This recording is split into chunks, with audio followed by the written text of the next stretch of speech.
नमस्कार विद्यार्थी मित्रांनो, लक्ष सरकारी नोकरी या एज्युकेशनल चॅनलवर आपले पुन्हा एकदा स्वागत. मित्रांनो, आज आपण पोलीस भरती, आरोग्य भरती, रेल्वे भरती तसेच इतर ज्या काही सर्वसेवा भरत्या असतात तर त्यासाठी लागणारे आवश्यक असे चालू घडामोडीचे प्रश्न या ठिकाणी आपण कव्हर करून घेणार आहोत. प्रश्न सर्व IMPS आहेत. एक्स्ट्रा माहिती देखील आपण या ठिकाणी कव्हर केलेली आहे, जे येणाऱ्या भरतीसाठी उपयुक्त असणार आहे. आजचा आपला भाग असणार आहे 425वा. या भागामध्ये आपण 4 जानेवारी 2026 या दिवसातील काही महत्त्वाचे चालू घडामोडीचे प्रश्न या ठिकाणी कव्हर करून घेणार आहोत. व्हिडिओ शेवटपर्यंत नक्की पाहायचा आहे. प्रश्न सर्व 8चे 8 महत्त्वाचे असणार जे येणाऱ्या भरतीमध्ये विचारले जातील बघा, तर तेच प्रश्न आपण या ठिकाणी कव्हर करणार आहोत. पुन्हा एकदा सांगतो, जे काही आपण 8 प्रश्न घेतलेत बघा आज, तर ते 8चे 8 प्रश्न येणाऱ्या भरतीसाठी उपयुक्त असणार आहेत. प्रश्न पहिला आहे, देशातील पहिली वंदे भारत स्लीपर ट्रेन ही कोठून कोठे धावणार आहे? प्रश्न महत्त्वाचा आहे. तर देशातील पहिली वंदे भारत स्लीपर ट्रेन ही मुंबईमध्ये दाखल झाली होती, परंतु ती धावणार कोठून कोठे आहे? तर लक्षात असू द्या, एक गुवाहाटी ते कोलकाता, गुवाहाटी आसाम आणि कोलकाता पश्चिम बंगाल. तर गुवाहाटी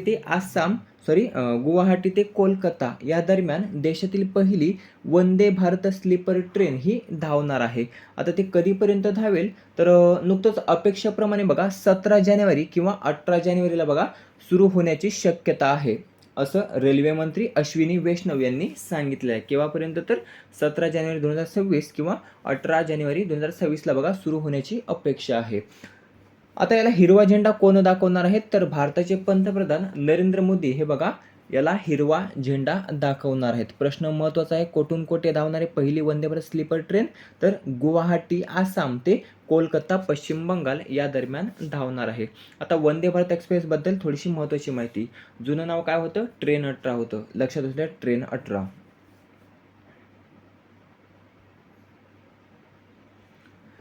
देशातील पहिली वंदे भारत एक्सप्रेस ही नवी दिल्ली ते वाराणसी या दरम्यान धावली होती. देशातील पहिली नवी दिल्ली ते वाराणसी. जर महाराष्ट्रातील विचारलं तर मुंबई ते गांधीनगर या दरम्यान बघा महाराष्ट्रातली पहिली वंदे भारत एक्सप्रेस ही धावली होती. जर विचारलं देशातील पहिली नमो भारत रॅपिड रेल्वे, नमो भारत रॅपिड रेल्वे जर विचारलं तर ती भुज ते अहमदाबाद या दरम्यान धावली होती देशातील पहिली नमो भारत रॅपिड रेल्वे. दुसरा प्रश्न आहे, भारतातील पहिली बुलेट ट्रेन मुंबई ते अहमदाबाद ही कोणत्या दिवशी धावणार आहे? आता इथे प्रश्न महत्त्वाचा आहे बघा, जो प्रश्नामध्येच एक प्रश्न आपल्या या ठिकाणी कव्हर झालेला आहे. तर भारतातील पहिली बुलेट ट्रेन ही कोठून कोठे धावणार आहे?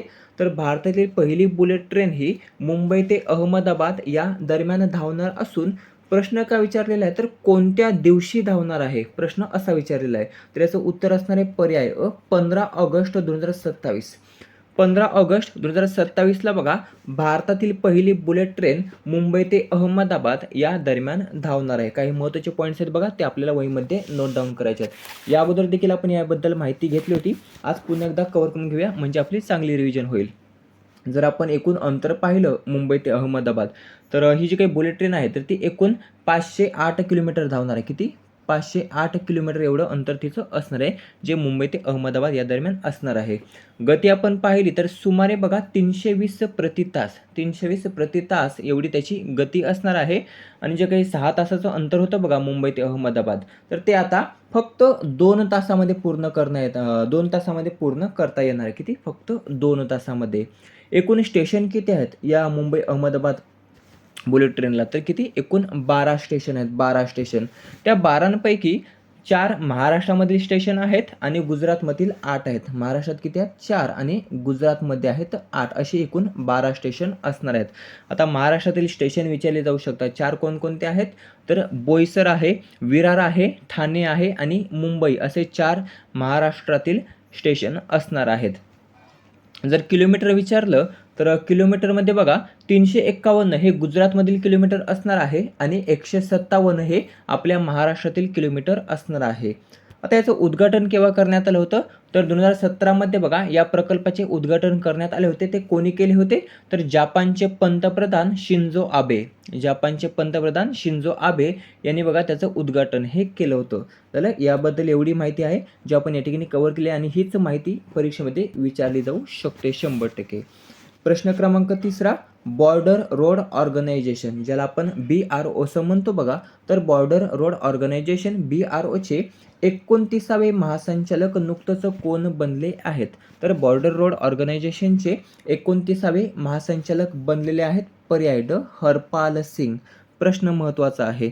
तर हरपाल सिंग हे आता BROचे 29वे महासंचालक नुकतंच बनलेले आहेत. कशाचे, तर बॉर्डर रोड ऑर्गनायझेशनचे. आता याची स्थापना केव्हा झाली होती, तर 7 मे 1960ला.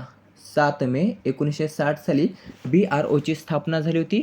नवी दिल्ली या ठिकाणी BROचं मुख्यालय आहे आणि ब्रीदवाक्य काय आहे, तर श्रमेण सर्व साध्यम. श्रमेण सर्व साध्यम असं बघा ब्रीदवाक्य आहे. प्रश्न क्रमांक 5 इथे जरा करेक्शन करायचं आहे. प्रश्नामध्ये महिला टाकायचं राहिलेलं आहे. प्रश्न काय आहे, तर भारतीय महिला हॉकी संघाच्या मुख्य प्रशिक्षकपदी. इथे काय झालेलं आहे, तर भारतीय हॉकी संघाच्या झाले आहे.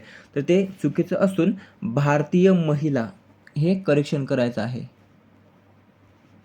भारतीय महिला हॉकी संघाच्या मुख्य प्रशिक्षकपदी कोणाची नियुक्ती करण्यात आलेली आहे, तर पर्याय अ शुअर्ड मरीन हे डच प्रशिक्षक आहेत बघा. डच प्रशिक्षक असून यांची बघा पुन्हा एकदा नियुक्ती करण्यात आली. कोणाची, तर शुअर्ड मरीन. त्यांनी बघा 2021ला राजीनामा दिला होता. भारतीय महिला हॉकी संघाच्या मुख्य प्रशिक्षकपदी या अगोदर देखील शुअर्ड मरीन होते, परंतु त्यांनी 2021ला राजीनामा दिला होता. ज्या काही जपानच्या ऑलिम्पिक स्पर्धा पार पडल्या बघा, तर त्यानंतर त्यांनी राजीनामा दिला होता आणि आता पुन्हा एकदा बघा भारतीय महिला हॉकी संघाच्या प्रशिक्षकपदी शुअर्ड मरीन जे डचचे प्रशिक्षक आहेत बघा, तर त्यांची नियुक्ती करण्यात आलेली आहे. यांच्या अगोदर कोण होते, तर हरेंद्र सिंग. हरेंद्र सिंग हे बघा भारतीय महिला हॉकी संघाचे मुख्य प्रशिक्षक होते. त्यांनी देखील नुकतंच राजीनामा दिलेला आहे आणि त्यांच्या जागेवर आता शुअर्ड मरीन हे मुख्य प्रशिक्षक असणार आहेत. यांच्या हे जे काही शुअर्ड मरीन बघा जेव्हा प्रशिक्षक होते, तर त्या प्रशिक्षका पदाखाली टोकियो ऑलिम्पिकमध्ये भारतीय महिला हॉकी संघाने कितवे स्थान पटकावले होते, तर 4थे स्थान पटकावले होते. कोणत्या ऑलिम्पिकमध्ये, तर टोकियो ऑलिम्पिकमध्ये भारतीय महिला संघाने 4थे स्थान पटकावले होते. तेव्हा मुख्य प्रशिक्षक कोण होते, तर शुअर्ड मरीनच होते. 5वा प्रश्न आहे, नाशिक ते सोलापूर दरम्यान किती पदरी ग्रीनफील्ड कॉरिडॉरला नुकतंच मंजुरी मिळालेली आहे, तर नाशिक ते सोलापूर दरम्यान 6 पदरी, किती 6 पदरी ग्रीनफील्ड कॉरिडॉरला नुकतंच केंद्र सरकारने मंजुरी दिलेली आहे. जर आपण बजेट पाहिलं तर 19,142 कोटी, किती 19,142 कोटीचं बजेट हे केंद्र सरकारने नुकतंच दिलेलं आहे. कशासाठी, तर नाशिक ते सोलापूर दरम्यान जो काही ग्रीनफील्ड कॉरिडॉर आहे बघा, तर त्याला मंजुरी प्राप्त झालेली आहे आणि बजेट आहे 19,142. हा जो काही नाशिक ते सोलापूरचा ग्रीनफील्ड कॉरिडॉर आहे बघा, तर तो एकूण 374 किलोमीटरचा आहे, जो विकसित करण्याचा निर्णय हा नुकताच घेतलेला आहे. या प्रकल्पांतर्गत बघा उत्तर ते दक्षिण महाराष्ट्राला जोडले जाणार आहे, किती 6 पदरी मार्गाने.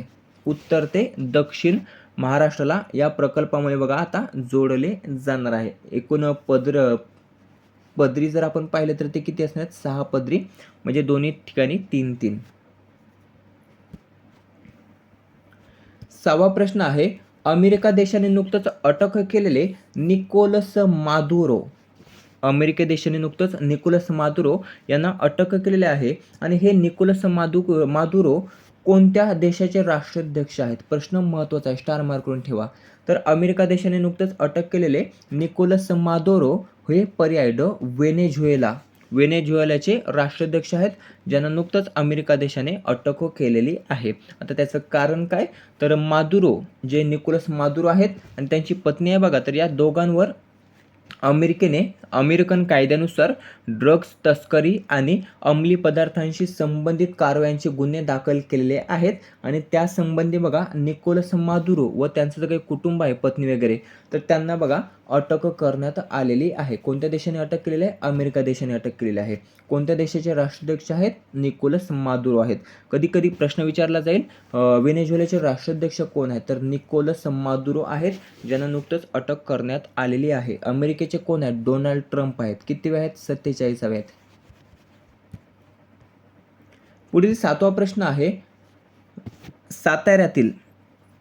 साताऱ्यातील नायगावचे नामकरण खालीलपैकी काय करण्यात येणार आहे?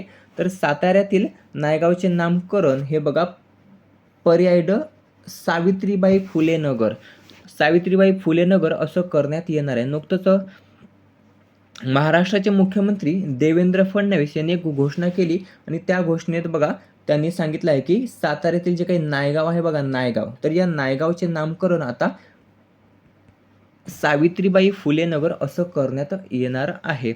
नुकतंच काही जे काही नामकरण झालेलं आहे बघा महत्त्वाचे, तर ते आपण या ठिकाणी पाहूया. सांगलीतील इस्लामपूरचं झालेलं आहे ईश्वरपूर.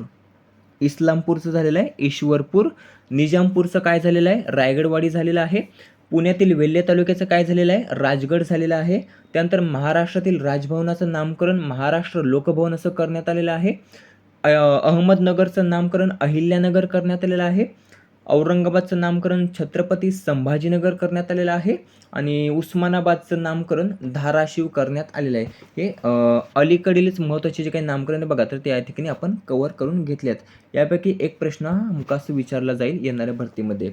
8वा आणि शेवटचा प्रश्न आहे, देशातील पहिली हायड्रोजन ट्रेन जिंद ते सोनीपत दरम्यान केव्हा धावणार आहे? इथे देखील प्रश्नामध्येच एक प्रश्न आपला कव्हर झालेला आहे. देशातील पहिली हायड्रोजन ट्रेन ही कोठून कोठे धावणार आहे? तर हरियाणातील जिंद ते सोनीपत या दरम्यान देशातील पहिली हायड्रोजन ट्रेन ही धावणार आहे. काही महत्त्वाचे पॉईंट्स आहेत बघा जे विचारले जाऊ शकतात, ते आपल्याला वहीमध्ये नोट डाऊन करायचे आहेत.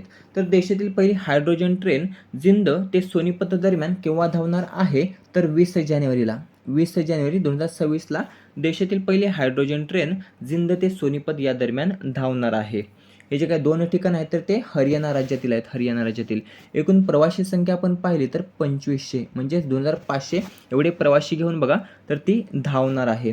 वेग जर आपण पाहिला तर 140 किलोमीटर वेगाने ब्रॉडगेज रुळावर धावणारी जगातील सर्वात लांब ट्रेन कोणती असणार आहे? तर ती ही असणार आहे बघा, जिंद ते सोनीपत, जी 20 जानेवारी 2026ला धावणार आहे. प्रश्न महत्त्वाचा आहे, 140 किलोमीटर वेगाने ब्रॉडगेज रुळावर धावणारी जगातील सर्वात लांब ट्रेन जी असणार आहे जिंद ते सोनीपत. प्रश्न महत्त्वाचा आहे. आता चाचणी कोण घेणार आहे याची? तर रिसर्च अँड डेव्हलपमेंट ऑर्गनायझेशन ही याची चाचणी घेणार आहे. केव्हापर्यंत? तर 15 जानेवारी 2026 पर्यंत याची चाचणी घेण्यात येणार आहे आणि 20 जानेवारी 2026ला ही धावणार आहे. प्रश्न महत्त्वाचा आहे. 2400 किलोवॅट शक्तिशाली इंजिन असणार आहे. किती? 2400 किलोवॅटचं शक्तिशाली इंजिन असणार आहे. 10 डब्यांची ही ट्रेन असणार आहे जी पूर्णपणे भारतात विकसित करण्यात आलेली आहे. 360 kg हायड्रोजन वापरून 180 किलोमीटर अंतर ही पार करू शकते. म्हणजेच 1 किमीच्या प्रवासासाठी 2 kg हायड्रोजनची आवश्यकता असणार आहे. इथे देखील प्रश्न विचारला जाऊ शकतो. या हायड्रोजन ट्रेनला बघा 1 किमीचा जर प्रवास करायचा असेल तर 1 किमीच्या प्रवासासाठी 2 kg हायड्रोजनची आवश्यकता असणार आहे. या ट्रेनचे जे काही डबे आहेत बघा, तर या ट्रेनचे डबे हे चेन्नईतील इंटिग्रल कोच कारखान्यामध्ये तयार करण्यात आलेले आहेत. हा देखील महत्त्वाचा प्रश्न आहे. हे सर्व माहिती आहे जे आपण वहीमध्ये नोट डाऊन करायचे, यावर प्रश्न विचारले जाऊ शकतात. तसं आपण टेलिग्रामवर याबद्दल माहिती अपलोड करतच असतो, परंतु ती देखील माहिती आणि आपल्या वहीमध्ये देखील माहिती याची नोट डाऊन करायची आहे. या ट्रेनचे डबे हे चेन्नईतील इंटिग्रल कोच कारखान्यात तयार करण्यात आलेले आहेत. हायड्रोजन ट्रेन ही सर्वात अगोदर कोणत्या देशामध्ये सुरू झाली होती? प्रश्न हा देखील महत्त्वाचा आहे. तर जर्मनी देशामध्ये सर्वात अगोदर हायड्रोजन ट्रेन ही सुरू झाली होती. भारत हायड्रोजन ट्रेन सुरू करणारा कितवा देश असणार आहे? तर 8वा. पहिला आहे जर्मनी आणि भारत असणार आहे 8वा. मित्रांनो, अशा प्रकारे महत्त्वाचे आजचे चालू घडामोडीचे प्रश्न या ठिकाणी आपण कव्हर केलेले आहेत, जे येणाऱ्या वेळेसाठी उपयुक्त असणार आहेत.